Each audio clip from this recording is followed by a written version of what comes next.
We were halfway through dinner, roasted chicken, salad, and a bottle of cheap white wine, when my wife, Camille, looked up from her plate and dropped the bomb like she was asking me to pass the salt. By the way, she said, casual as can be, my brother Wade and the kids will be moving in with us next month. She didn't even blink. No warning. No conversation. Just that, like it was some minor detail she'd forgotten to mention earlier while setting the table. I had a fork halfway to my mouth when she said it. The chicken, golden and fragrant, suddenly tasted like cardboard. I stared at her, blinking once, then again, as if that might somehow rewrite what I just heard. Her parents, seated across from us, nodded approvingly like judges scoring a performance they'd secretly rehearsed with her. Her sister clapped once, a little too enthusiastically, as though this was a celebratory moment, a triumph of familial love and generosity. And me? I said nothing. Not because I was okay with it, but because I couldn't trust myself to speak without rage curling under every syllable. I looked around the table, every face too comfortable, too certain that this was a given. That I would, of course, be fine with it. The silence stretched for exactly 4 seconds, long enough for Camille to sip her wine and smile like she'd just organized a surprise party I'd be thrilled about. Wade needs a bit of time to get on his feet, she added, her tone light, as if we were talking about borrowing a ladder or lending someone a book. The boys are excited. Jaden wants the room with the bay window. That was my office. My sanctuary. The one place in the house untouched by clutter, toys, and chaos. I'd spent years carving out that room, shelves perfectly lined, blinds adjusted just right, my grandfather's desk positioned where the late afternoon sun would hit. Now, apparently, it was being claimed by an 8-year-old with no warning. Still, I didn't argue. Not yet. Not at that table, surrounded by her family, where anything I said would be twisted into selfishness or stinginess. Camille's parents had a knack for making me feel like an outsider in my own home, like my opinions were tolerated but rarely welcome. I glanced at the wine bottle. Almost empty. Camille was pouring the last drops into her mother's glass. No one had noticed that I hadn't touched my food since the announcement, because they didn't care. I chewed slowly and nodded absently when someone made a joke about Wade's cooking skills, or lack thereof. The conversation drifted into harmless banter. I heard phrases like good for the boys, family sticking together, and temporary, of course. But none of it mattered. They were all operating under the illusion that this was already decided, set in motion. And who was I to disrupt such a lovely, generous plan? The part they didn't know, the part one hadn't told Camille, not yet, was that I'd already sold the house. A month ago. It wasn't impulsive. It was the product of too many moments like this.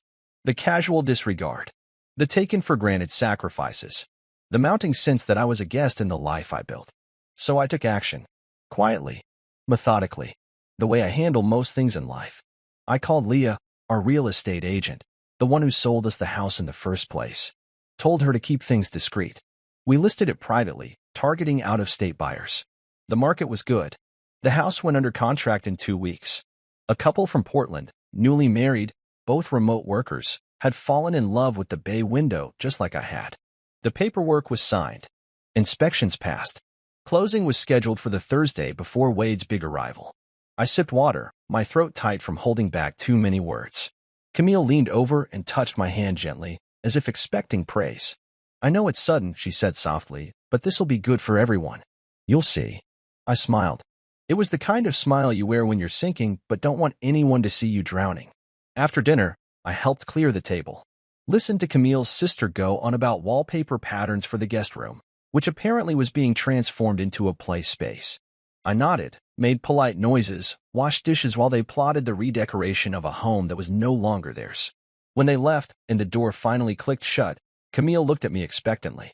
You're awfully quiet tonight, she said. Just tired, I replied, drying my hands. Long week.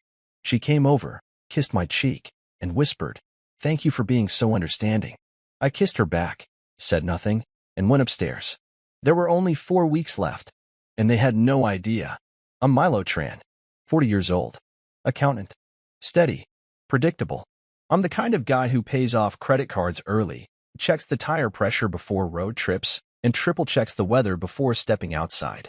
If you looked up low-maintenance husband in the dictionary, there'd probably be a picture of me with a clipboard and a satisfied sigh. Camille used to call me her anchor. Said I kept her grounded. Lately, though, it felt like being grounded just meant I was the one expected to never lift off. Never object. Never matter. Camille's the opposite of me. She's bold, spontaneous, emotionally generous to a fault, especially when it comes to her family. And lately, that generosity has come at the expense of my patience, my time, and most frustratingly, my home. Wade is her brother, her younger brother. And if Camille is a whirlwind of impulsive affection, Wade is the aftermath of poor decisions and half-baked promises. He's 35, with the energy of a teenager and the responsibility level of a wet napkin. 2 kids from 2 different mothers, neither around anymore. No steady job, no real plan, just that ever-present smirk that says, "Don't worry, I'll figure it out." Except he never does. Camille's parents say he's just going through a rough patch. That patch has lasted 5 years. I can't count the number of times I've fixed Wade's messes. A borrowed car with no gas. Rent payments almost covered. A laptop that needed replacing for job opportunities that never panned out. And now, apparently, my home had become another extension of his entitled safety net. Like someone else could promise it on my behalf, and I just nod along like the good, silent husband. I stood in the living room that night, after Camille went to bed, and stared at the framed photos on the mantel. Us on our wedding day. Her parents smiling beside us. Wade, blurry in the background, holding a beer even though we'd agreed it was a dry reception. Fitting, really. Always the background. Always hanging on the edge of someone else's moment. The thing that grated me most wasn't just that Camille had told me Wade and his kids were moving in. It was the way she'd done it, like it was a decision already made, and I was just the last to be notified. A footnote. A final CC in the group email. That's the role I've been playing more and more these past few years, always the last to know. I'm not unreasonable. If Camille had come to me and said, "Can we talk about this?" Wade's in trouble, I would have listened. I might have even agreed, begrudgingly, to let him stay for a short time. But she didn't. She announced it. Over dinner. In front of her whole family. Like I was the groundskeeper and they were the board of trustees. I walked into my office, my sanctuary, the one with the bay window and perfectly organized bookshelves. The desk lamp cast a soft glow across the polished wood surface, the one place in the house that was purely mine. And even that had been offered up like a donation. "Jaden wants this room," she'd said. The words echoed in my mind like a bell tolling for my boundaries. Camille hadn't even hesitated. And I knew how it would go. Jaden would want a space for his video games. Max, the younger one, would need a nightlight and a routine that shifted my mornings. Wade would drink my coffee, clog my sink, and borrow things until they disappeared. I opened my laptop and clicked into the property folder I created a month ago. The house was under contract, the inspection done. Closing date, April 4th. The new owners had sent an email that morning, thanking me for the smooth process. They were excited about their fresh start. I read their message again, and I couldn't help but think, so am I. Camille's voice drifted from upstairs, muffled through the walls. She was watching something on her tablet, probably one of those home makeover shows she loved. I wondered if she'd ever consider our marriage in need of renovation. Or maybe, to her, I was just part of the original layout, solid, serviceable, and easy to ignore. I closed the laptop and leaned back in my chair, hands folded behind my head. I thought about the Savannah offer. Ronald had mentioned it over lunch once, casually, like tossing a lifeline. Less stress, more flexibility. You'd like it there, Milo. Quiet town, good people. At the time, I brushed it off. Now, it felt like the only real door left open. The thing is, I wasn't angry, not the loud, breaking things kind of angry. I was tired. Tired of being the last to know, the one who swallowed his pride for the sake of peace, while everyone else made plans with my name scribbled faintly in the margins. So that night, I made a decision. A firm, quiet one. Not for revenge. Not even out of spite. Just for me. The kind of decision you make when you realize you've been nodding along to a life you didn't sign up for. I wasn't going to be the last to know anymore. I was going to be the first. Camille's reasoning was simple. Too simple. Their family, she said, as if that was the trump card to end all conversations. As if blood ties gave her brother a blank check to our space, our resources, our peace. My problem was just as simple. I was family too. Or at least I thought I was. We had sat in the same kitchen, at the same old oak table where we'd made our first mortgage payment together, when she tried to justify it. It's just until Wade finds a new job, she said, stirring sugar into her coffee like she hadn't just bulldozed my last nerve. He's really trying this time, Milo. I didn't answer. I just nodded. because that's what I'd been conditioned to do, make things easier. For her family. Even if it chipped away at me in pieces. She took my silence as agreement. That was her gift, Camille, interpreting what she wanted from the things I didn't say. She didn't notice the way I flinched when she referred to my office as the guest room. She didn't ask why the internet bill was no longer in my name, or why my gym bag had been permanently moved to the trunk of my car. Wade's last apartment had been a disaster zone. It wasn't even an opinion, it was a fact. Broken furniture, stained carpets, a mildew smell that lingered in the walls. The landlord threatened to sue. Camille claimed Wade had changed, that he was focused now. I had no idea what that meant, considering the last job he had was a failed YouTube channel and a pyramid scheme involving essential oils. Her parents agreed with her, of course. They always did. The Tramores had a way of wrapping dysfunction in ribbons and calling it devotion. Camille's dad said things like, family sticks together, and her mom offered helpful gems like, Wade's just misunderstood. Meanwhile, I was expected to give up the one place in the house that was still mine. My office wasn't just a room with a desk, it was my routine, my reset. The only space where I could hear myself think. I'd curated that room like a museum exhibit. Books in alphabetical order, a wall calendar with all my deadlines, a framed photo of my dad from the year he taught me about compound interest. But now, apparently, that square footage was reserved for Jaden and his Lego kingdom. 1 week after that dinner, I came home from work to find Camille in the guest room with color swatches pinned to the wall. Soft blues, primary reds, jungle-themed wallpaper samples. For the boys, she said, beaming. Jaden wants dinosaurs, but Max is obsessed with space stuff. I think we can blend the two. I watched as she placed 2 new twin mattresses against the wall, still in their plastic wrap. A folded bunk bed manual sat on the chair where I used to read reports and sip my evening tea. How's Wade doing? I asked, keeping my tone neutral. Better, she said, not looking at me. He's been looking at apartments, but I told him to just come here for now. It's easier for the kids. They need stability. I almost laughed. Stability? From Wade? That man changed phone numbers like socks and didn't know how to use a calendar. The only consistent thing about Wade was the trail of broken promises he left behind. I didn't argue with her.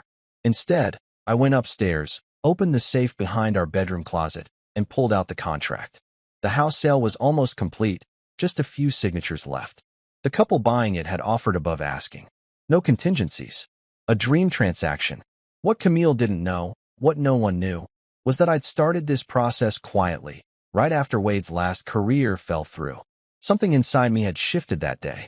I'd looked around our house, seen the way Camille's family floated in and out like they owned the place, and realized I was done. I was done being the background character in my own story. I met with Leah over lunch 2 days later. We sat in a quiet cafe off Baxter Street.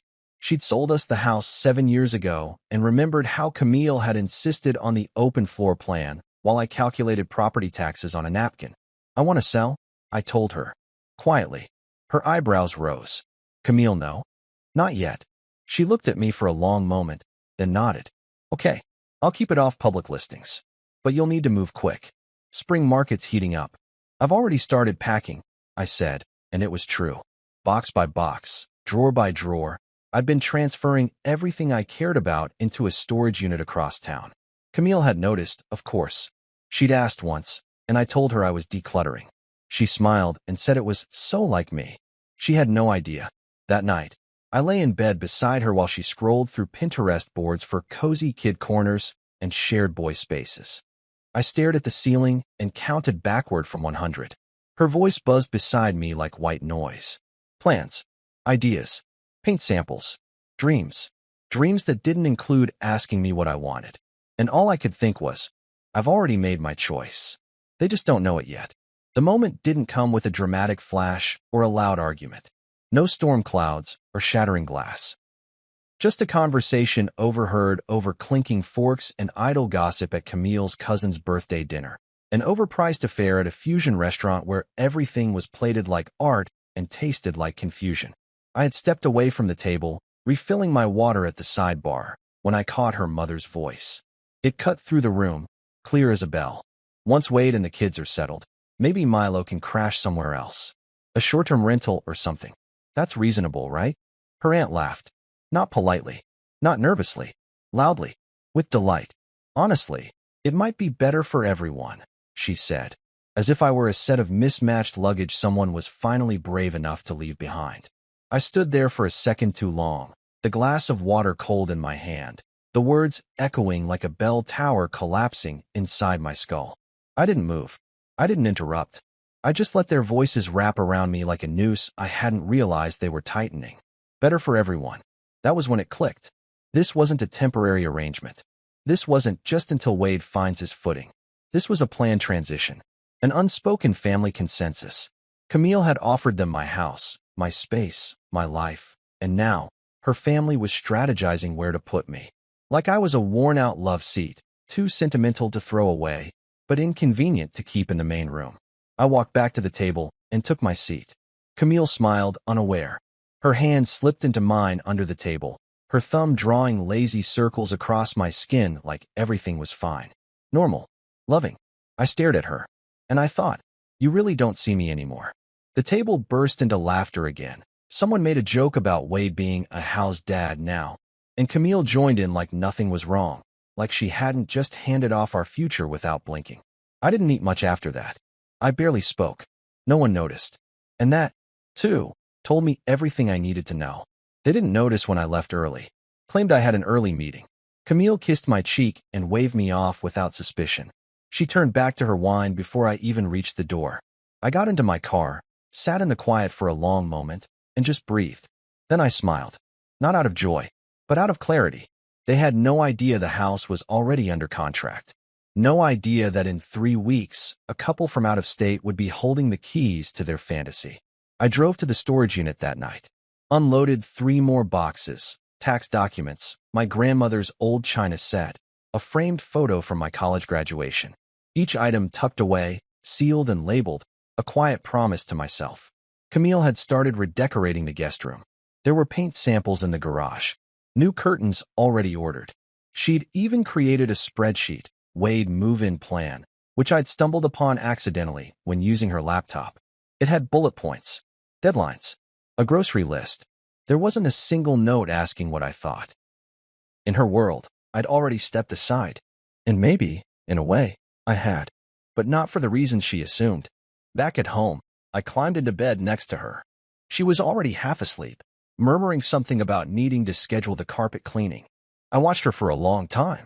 Her hair tangled on the pillow, her breath slow and even. And I wondered when, exactly, we'd become strangers occupying the same house.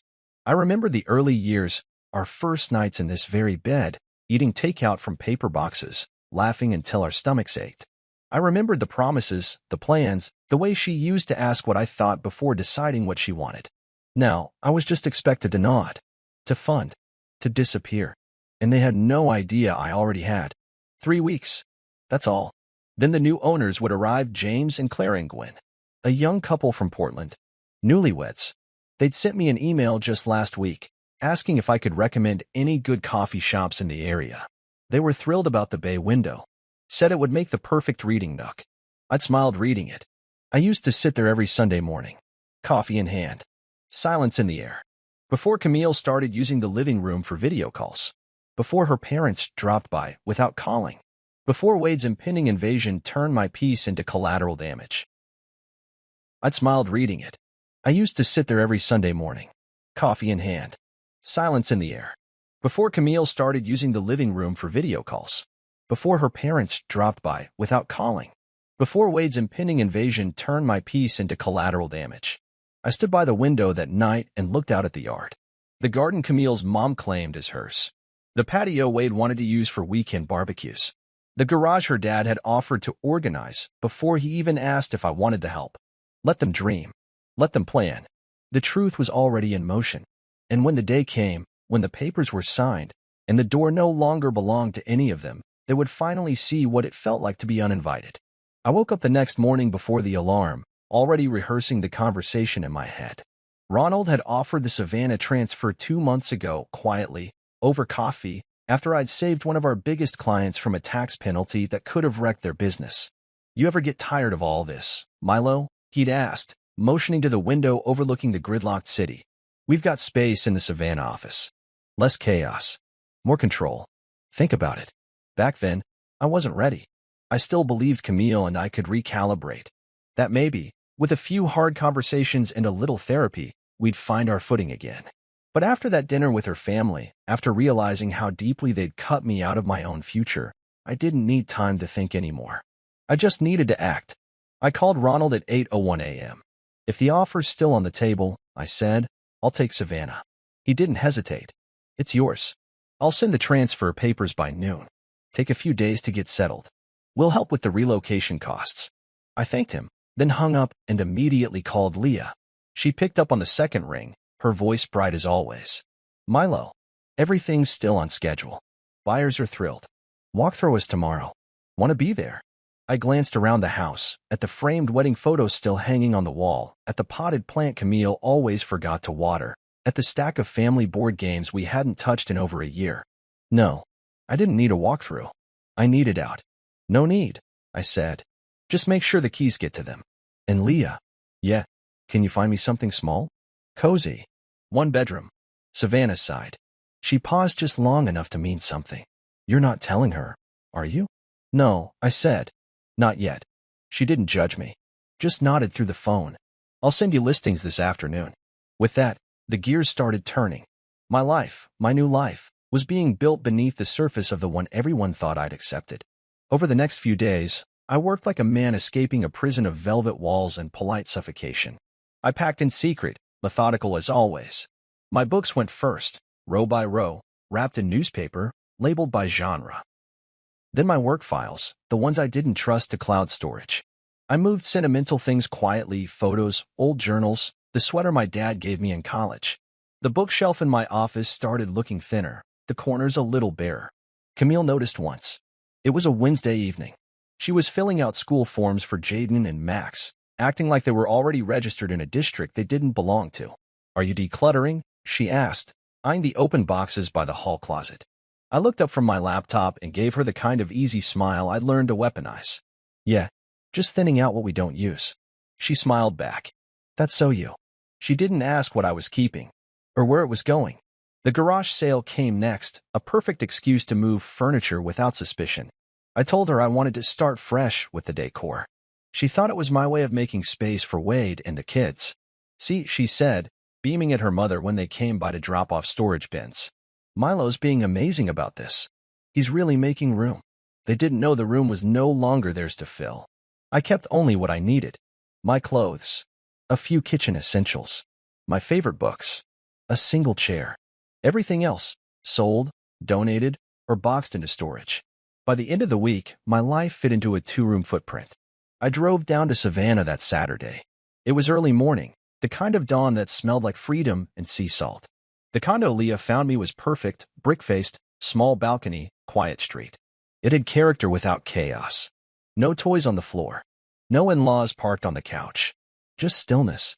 I stood on that balcony, coffee in hand, looking out at a new world. The sun was rising, warm on my face. I could hear birds instead of the upstairs toilet running. It was the first time in years I'd felt peace instead of pressure. Back in the city, Camille was probably making brunch plans. Wade was likely measuring for bunk beds, talking about grilling setups for the patio. Her mother might have been rearranging our spice rack without asking. They were living inside a fantasy. But the paperwork was signed. The utilities were scheduled for transfer. The new owners were preparing to move in. And me? I was gone. Not angrily. Not spitefully. Just, finally. When Camille called that afternoon to say her sister was bringing over storage tubs for the kids' toys, I let it go to voicemail. She'd find out soon enough. And when she did, it wouldn't be because I shouted or slammed a door. It would be because she finally turned around and realized I wasn't standing behind her anymore. Saturday dinner. That sacred ritual Camille insisted we maintain no matter how busy, how tired, how fractured the week had been. This one was no different. Her family crowded the house like it was theirs by blood and deed, laughing over casserole dishes and clinking glasses as though nothing in the world could shatter their collective confidence. I watched them from the kitchen doorway, my plate in hand. Wade sat comfortably at the head of the table, my chair, discussing bunk beds and kid-proofing the backyard. Jaden and Max giggled in the living room, their video game music bleeding into the conversation like background noise. Camille was radiant, of course. She moved between guests like a perfect hostess, pouring wine, offering seconds, smiling so easily you'd think she wasn't orchestrating a quiet coup against the man who bought the roof over her head. Her father was mid-story about his golf game when Camille turned to me with the ease of someone asking about the weather. "Next weekend okay?" she asked, sliding a basket of bread toward her brother. "Wade's planning to bring the moving truck Saturday." Every fork stilled. Every eye turned to me. I forced a smile. "Yeah, should be fine." The words burned like acid on my tongue. Her sister leaned in. "I'll help with the garage. That space is perfect for toy storage, don't you think?" Her mother followed with a syrupy, "Do we have extra toothbrushes?" The boys always forget theirs. I said nothing. Just nodded. Just smiled. Just pushed mashed potatoes around my plate like a man clinging to the only thing still solid under his hands. Wade's voice was booming, comfortable. Too comfortable. "Gonna put the grill on the back patio. Once we're settled in, I'll have y'all over for burgers." You'd think he bought the place himself. No one noticed that I hadn't eaten more than a few bites. No one saw the tightness in my jaw or the tremor in my hand when I reached for my glass of water. They didn't see me because they didn't look. I'd become part of the furniture, the wall, the floor they walked on without noticing. I watched Camille laughing with her niece, one hand already sketching plans for a chalkboard wall in the hallway. My hallway, my house, my life, repainted in colors I never chose. They all assumed I'd just move aside. Make room. Be grateful. What they didn't know was that the moving truck Wade was so excited about. It would arrive at an address that no longer belonged to me. I took a long sip of wine, barely tasting it. I had already forwarded my mail, already changed the billing addresses, already handed over the keys to Leah, who would deliver them to the Gwynns right after closing. The sale had been finalized 2 days earlier. Camille's name had never been on the deed. When the laughter dipped for a moment, Camille turned to me again. "You've been quiet," she said gently. "Just thinking," I replied, sipping again. "About the move?" I nodded. Something like that. And it was true. I was thinking about the move. Just not the one she thought I meant. I thought about the condo waiting for me in Savannah. The balcony. The peace. The space I wouldn't have to defend. I thought about waking up without the noise, the obligation, the constant expectation to sacrifice. They talked about painting over the guest room walls. About installing a trampoline in the yard. About turning my quiet life into something louder, messier, unrecognizable. And I let them talk. Let them enjoy their fantasy. Because this was the last Saturday dinner I would ever sit through. Eventually, Camille touched my knee under the table. "Thank you," she whispered, "for supporting this." I looked at her and felt a flicker of something grief, maybe, or disbelief. She really thought I was okay with all of this. She really thought I'd just adapt. I nodded, pressing my lips into a thin smile. She kissed my cheek, her wine-sweet breath brushing my skin. "I promise," she whispered, "this is going to work." And I wanted to ask, for who? But I didn't. I let her keep her hope a little longer. Let them all keep it. Dinner dragged on for another hour. The boys were sent to bed with kisses and promises. Wade helped himself to another beer from my fridge.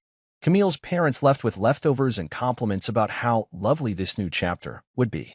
Her father clapped me on the back like I was a trusted lieutenant in a war I'd never signed up for. And I played my part. Until the house was quiet again. Camille yawned, leaning into my side. "You've really been amazing, Milo." I don't say it enough. I looked at her, this woman I once would have given anything for, and nodded. "Thanks." She smiled, kissed my shoulder, and padded off to bed, already humming something soft. I stood in the living room, lights dimmed, my plate still untouched on the end table. The hum of the refrigerator was the only sound left in the house. In a week, all of this would collapse around them. And I wouldn't be here to see it. Not out of cruelty, but out of necessity. Because sometimes silence is not surrender. Sometimes it's the sound of a door locking behind you, one you'll never open again. Saturday morning arrived like any other, but I was already gone. The sun hadn't fully crested the horizon when I poured my first cup of coffee and stepped onto the small balcony of my new condo in Savannah. The air was warm, a soft coastal breeze rustling the leaves of the tree just beyond the railing. From where I stood, I could hear distant gulls and the hum of early traffic, new sounds, quiet sounds. No footsteps. No bickering children. No voice from another room asking where the extra paper towels were kept. Just me. And silence. The movers had come 2 days earlier, right on schedule. Every item I cared about was now neatly in place.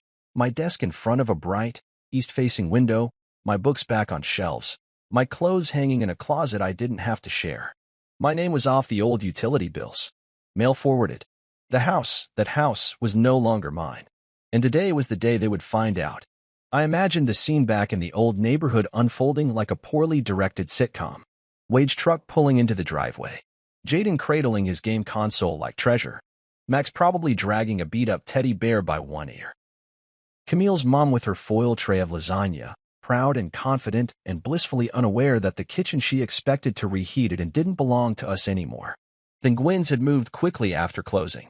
The moment the keys were in their hands, they hired a cleaning crew, painted the foyer, and set up their living room with pristine white sofas and towering bookshelves. They were sweet people, James and Clara. Young, optimistic, eager to build a life. I liked them immediately. I felt no bitterness seeing someone else step into that house. Only relief. Gratitude, even. They turned a battleground into a home. Back in my condo, I topped off my coffee and pulled out a deck chair. I didn't have much on my walls yet, just one framed photo of my father and me fishing when I was 10, and a print of a quiet forest Camille never liked. She said it was too lonely. That morning, I couldn't think of a more beautiful word. I imagined the knock. Camille walking up the porch, smiling. Wade shouldering open the screen door like he owned the place. Jaden bounding ahead, yelling about where his bunk bed would go. Max clutching his bear. Her mother, chatting with her sister about where to put the recycling bin. Then, the door opening. But not for them. A stranger. Confused. Defensive. Rightfully so. I could practically hear the voices through time and distance. Camille's tone rising, shocked and indignant. Her mother demanding explanations. Wade trying to call me, pacing the lawn, phone to his ear. But I had turned it off. Last night, I powered down the phone and slid it into a drawer. Not airplane mode. Not do not disturb. Off. Done. My number was still the same for now, but I wasn't interested in hearing the outrage. Not yet. Maybe not ever. I didn't owe anyone an explanation. They had made their plans without me, drawn up blueprints for a future I was never consulted about. They treated my silence as permission, my stability as something to exploit. So, I made a decision. I exited the play mid-act and took the script with me. Halfway through my second cup of coffee, a breeze lifted the edge of the newspaper I'd brought outside. I weighted it down with a coaster and leaned back, watching the sky lighten into soft hues of peach and gold. In another life, Camille would have been sitting beside me, legs curled under her, talking about everything and nothing. We used to share mornings like this, quiet, warm, filled with the kind of silence that wasn't absence but comfort. But that version of her had disappeared somewhere along the way, replaced by someone who didn't ask, only announced. Someone who assumed my life was a resource to be distributed. A reliable man meant to bend. And I'd bent. Until I didn't. In Savannah, no one expected anything from me. No one knew me as the accommodating husband or the reluctant in-law. Here, I was just Milo Tran. A man with a modest condo, a job transfer, and no obligations other than what he chose. I pulled out a small notepad from the table drawer and jotted down a few errands, groceries, a new lampshade, maybe a trip to the park I'd passed on the drive-in. I was starting over. Not out of drama, not even out of heartbreak, but because peace is a choice. And I'd finally made it. As the clock ticked past noon, I allowed myself one final thought of Camille and the circus likely playing out at our former address.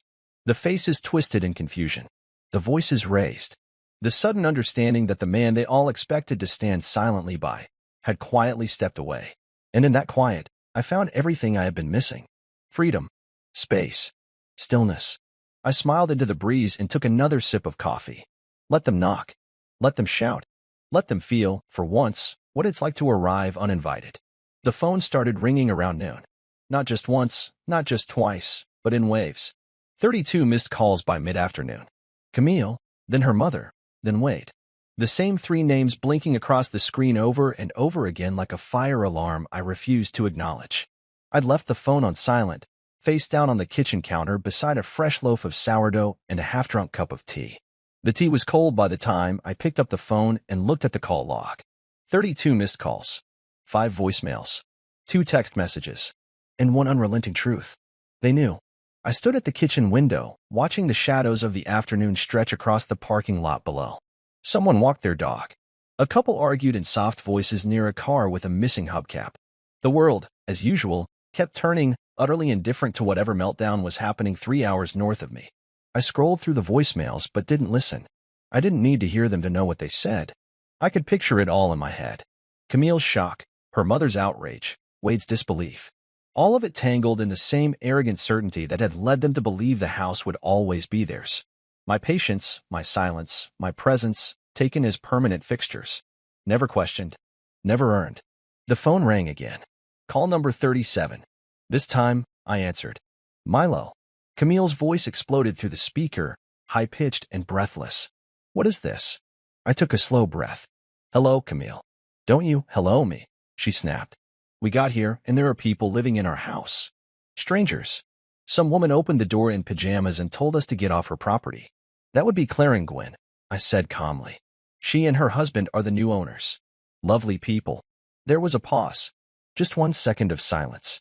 Then, the sound of her fury cracked like a whip. You sold our house? No, I replied, my voice level. I sold my house. You didn't even tell me. I didn't need to. Your name was never on the deed, Camille. Another pause. A different kind.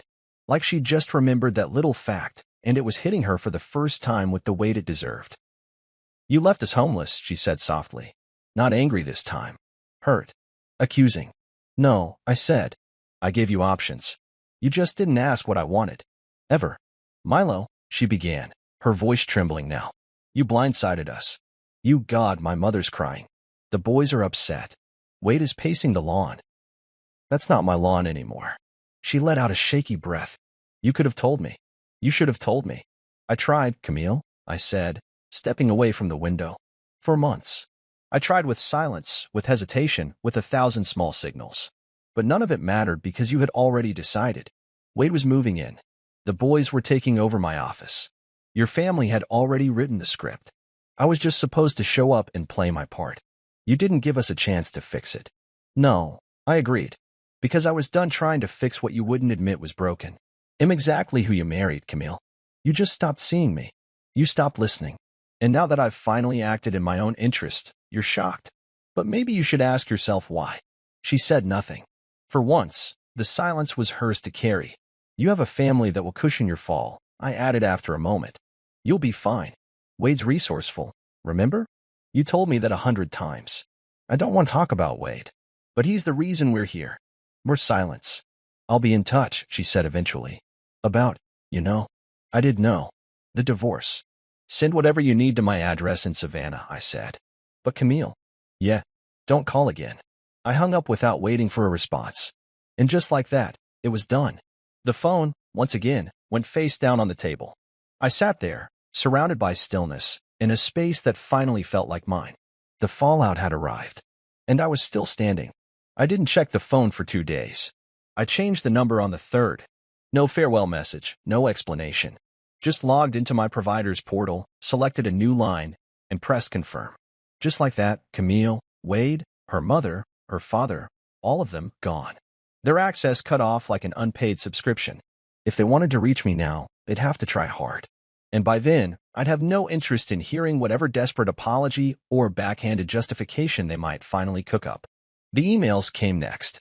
At first, just the usual noise, spam, ads, promotional newsletters. Then one subject line stood out. You okay? From Kira, Camille's cousin. I clicked it open. Hey Milo. I know you probably don't want to hear from any of us, and that's fair. Just wanted to say, some of us are proud of you. Camille's at her parents' house. Wade's investment turned out to be fake. Shocker. They're all a mess. Her mom hasn't stopped complaining. But me? I think you did the right thing. I always wondered how you stayed so quiet through all their chaos. Now I get it. You were just waiting for the exit. Hope Savannah's peaceful. You deserve that. Kira. I stared at the screen for a long time. Not because I didn't believe her, but because it was the first message I'd received in years that asked nothing of me. No expectations. No manipulations. Just understanding. I didn't reply. There was nothing left to say. But I read it again before archiving it, letting it settle into my chest like a warm stone. By the end of that week, life began to shift into a gentle rhythm. Mornings started with quiet coffee on the balcony. I adopted a dog, a quiet black mutt named Jasper who had one floppy ear and a calm, steady presence. We understood each other immediately. During the day, I threw myself into work. The Savannah office was everything Ronald had promised, focused, low drama, and efficient. I got more done by lunch than I used to in a full day. People respected silence here. They didn't interpret it as weakness. They saw it as focus. Nights were different too. No voices bleeding through walls. No surprise visits from in-laws. No being asked to make room again and again until I'd all but disappeared from my own life. I joined a local book club. The group met every Thursday at a small cafe downtown, where we argued about character arcs and plot twists over pastries and coffee. They didn't know anything about my past, and I didn't offer it. Here, I was just Milo, soft-spoken accountant with sharp opinions about unreliable narrators. One night, a woman named Joanna sat beside me and made a joke about how every main character in modern fiction seemed to be either a brooding detective or a secret billionaire. I laughed. A real laugh. It felt good. Like my face remembered how. "Ever think of writing one yourself?" she asked. I shrugged. Never thought I had much of a story to tell. She raised an eyebrow. "You sure about that?" I wasn't. Not then. But the idea lingered. At the grocery store, I ran into an elderly man who asked if I could reach a box of cereal from the top shelf. I handed it down, and he nodded in approval. "Good shoulders," he said. "You still working or retired?" "Working," I replied. "New to town. Start fresh." Something like that. He smiled. Best thing a man can do. Walk away before he forgets he knows how. I thought about that for days. On Sunday mornings, Jasper and I would walk the park trail that looped around a small lake. The same woman jogged past us each week, ponytail swinging, wireless earbuds tucked in, always smiling. She'd wave every time. The last time, she paused and asked Jasper's name. I told her. She introduced herself. Nora.